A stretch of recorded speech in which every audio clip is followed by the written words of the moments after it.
जी money health show में मैं नेहा बजाज आप सभी का बहुत बहुत स्वागत करती हूं। और आज के वीडियो में हमारे साथ जुड़ रहे हैं एक जाने माने ऑर्थोपेडिक सर्जन जिनका नाम है डॉक्टर अतुल कुमार अग्रवाल। जैसे कि मैंने कहा, ऑर्थोपेडिक सर्जन है और डायरेक्टर है एसएएस हॉस्पिटल जो कि भांडुप वेस्ट मुंबई में है।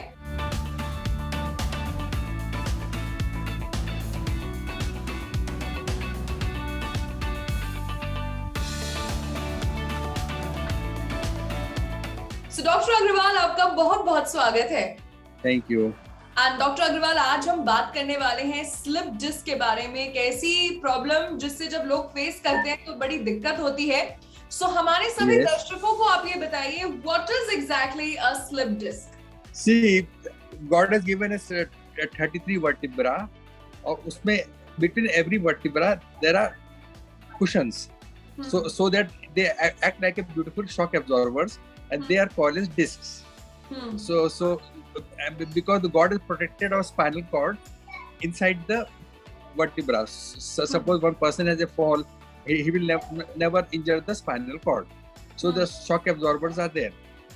Now this is called as disc. So most frequently when we talk about slip disc, it is in the lumbar vertebra, lower lumbar vertebra, or it is called as the low back. And sometimes it is in the cervical also, it is in the neck. In the dorsal area, in the middle, hardly there is a slip disc because it is protected by the rib cage or the vertebra.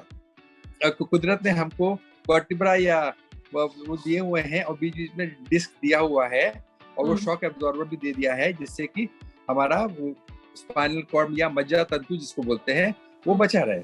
अब slip disc जो हर इंसान के होता है और जैसे जैसे हम लोग उम्र में बड़े होते हैं, से मोर देन 25, 30, 35, 40, तो जो डिस्क है वो थोड़ा थोड़ा डीजेनरेट करने लगता है एजिंग प्रोसेस के साथ और उसमें फिशर या क्रैक आ जाता है और उसमें से जो सेंटर में जो डिस्क मटेरियल का स्ट्रक्चर भगवान ने बहुत ही विधिवत से और उससे बनाया हुआ है। इसमें सेंटर में एक न्यूक्लियस पल्पोसस होता है, पल्प लाइक होता है और चारों तरफ एनुलस फाइब्रोसिस होता है।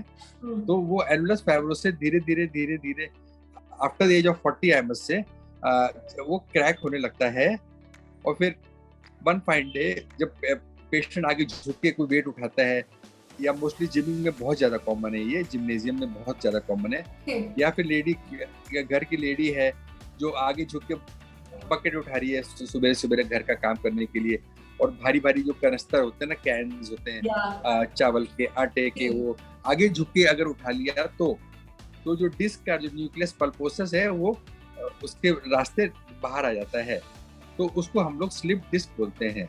सो सर ने बड़े विस्तार से हमें समझाया कि स्लिप डिस्क क्या होता है।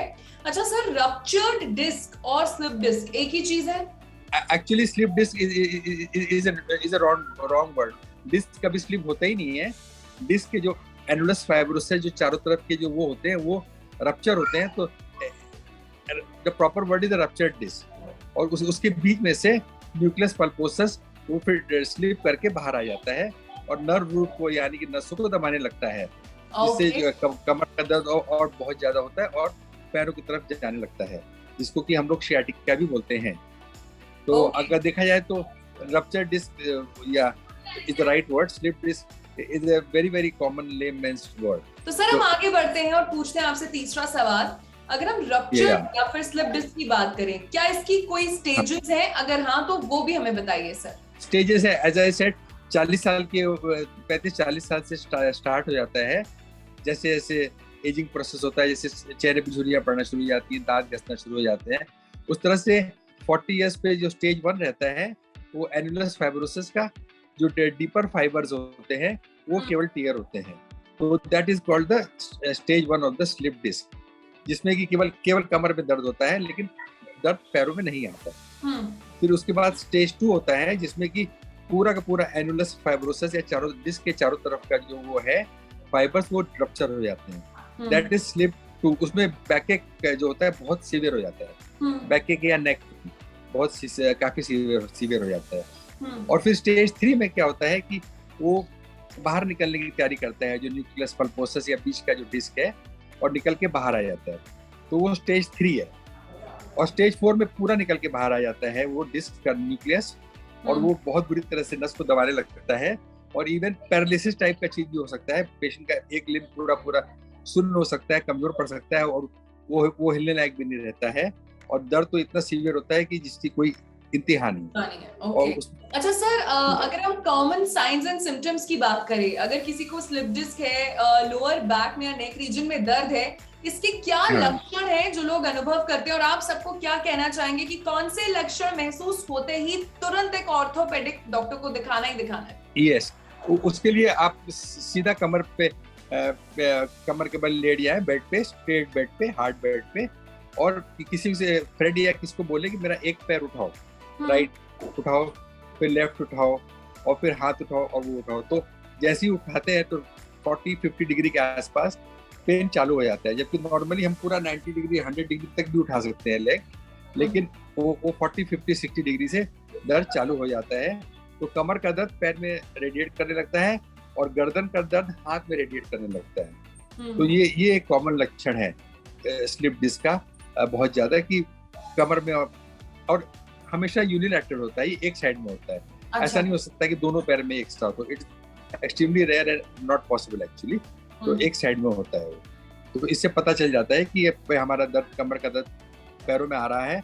और एक और लक्षण होता है इसका, जब आदमी खांसता है या छींकता है जोर से, तो तुरंत वहां पे कमर में दर्द होता है।